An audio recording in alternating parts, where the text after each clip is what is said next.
Les épreuves écrites marquent la fin de la préparation du concours et l'entrée dans le temps des épreuves.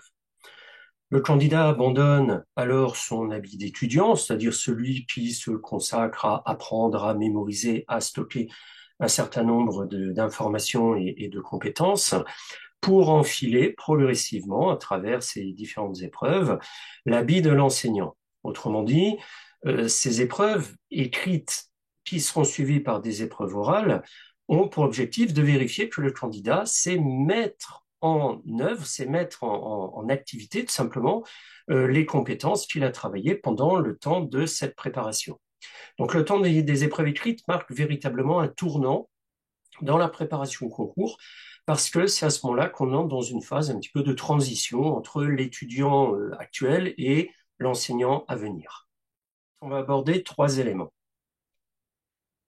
D'abord, que les épreuves écrites ne sont jamais qu'une étape dans la préparation du concours.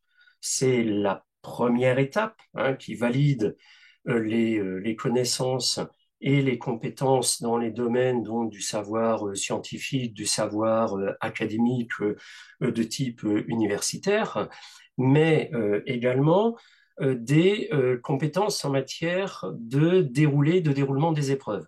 En effet, ces épreuves, on aura l'occasion de le voir, elles ont leur propre logique. Deuxième point, justement, cette fameuse logique des épreuves.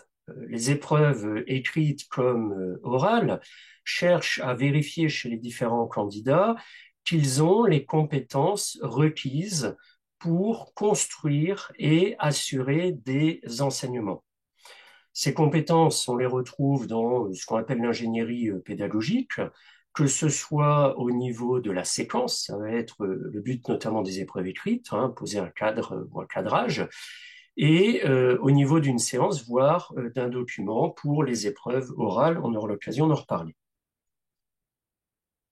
Troisième point qu'on abordera, c'est tout simplement ce que j'appelle le trois temps, ou les trois temps, pardon, des épreuves écrites.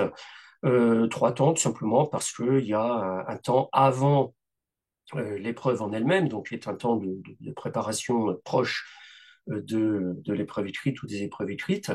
Ensuite, le deuxième temps, c'est le déroulé tout simplement de chacune des épreuves. Donc, on est vraiment immergé dans une phase de production.